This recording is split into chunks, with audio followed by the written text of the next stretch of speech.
Hi, my name is Akankshya Upadhyay and I am your English instructor.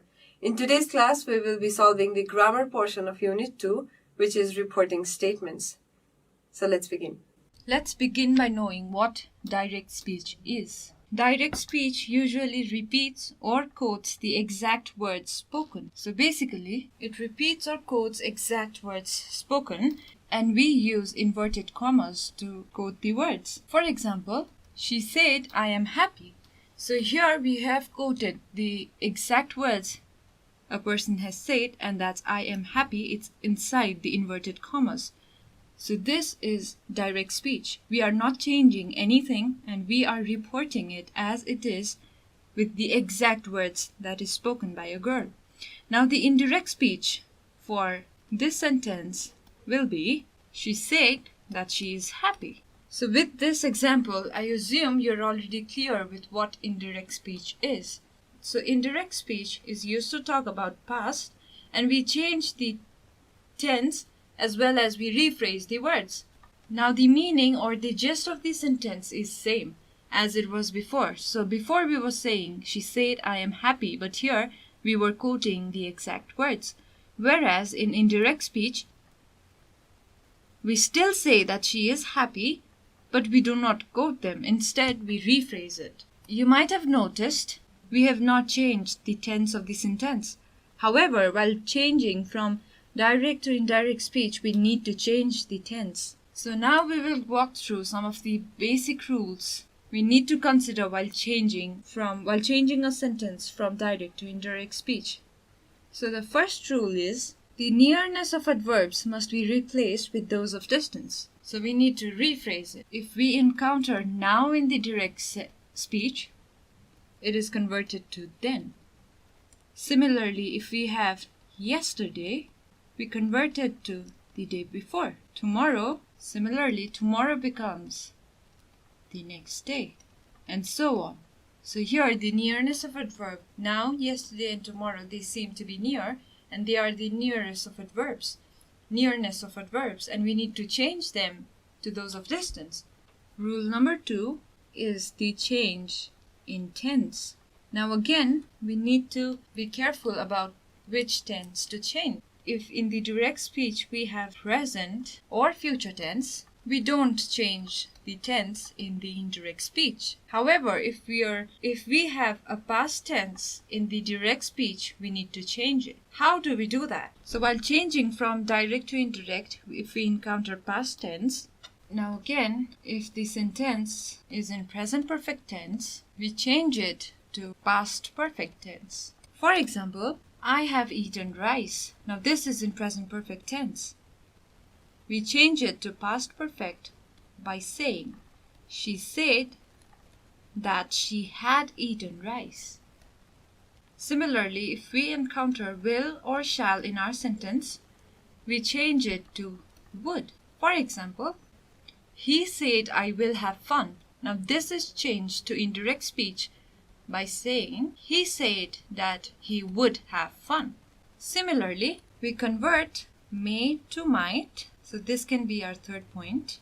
Can to could, and must to must itself, or had to. So for the last one, I have an example for you because this might be of your concern. So Ram said you must go. Now this is converted to Ram said that he had to go. And with all these, we still have exceptions. It is often said that English has a lot of exceptions, and similarly, we have an exception over here too. So the sentence, so in case of universal truth, the tense remains unchanged. So we don't change the tense in case of universal truth.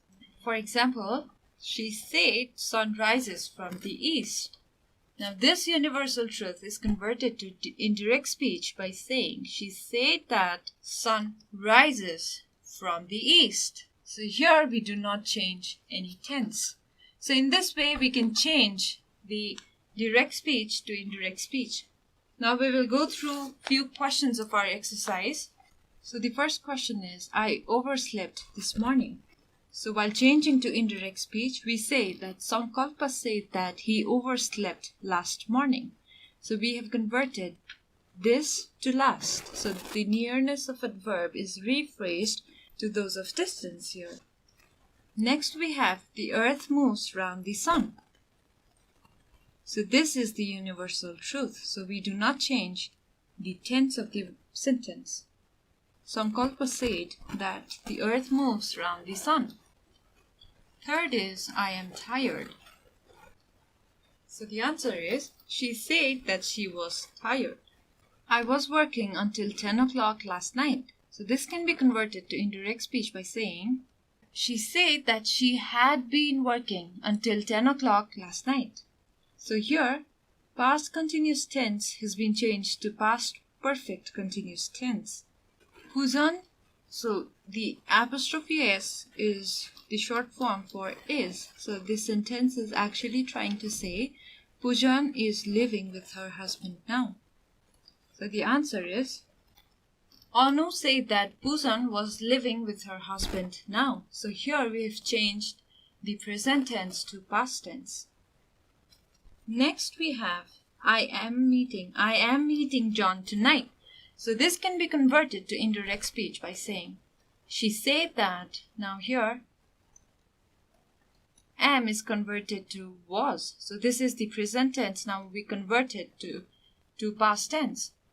So we can say, she said that she was meeting John tonight. Or we can say, this night. The final question for today is, I enjoyed myself last night. So the answer is, she said that she had enjoyed herself last night. And with this, we've come to the end of today's class. The homework for you is to change the following direct speech to indirect. So these are the two questions that you need to convert. The first one is similar to what we did in the fifth question just now. So you need to convert it to past tense as the question is in present tense. And in the second sentence, John had an accident. You need to convert it to past perfect tense as it is in past tense. And with this, we are done with today's class. If you have any questions, any suggestions, or anything that you wish to share with us, please feel free to write to us at learning@deerwalk.edu.np. Thanks for watching.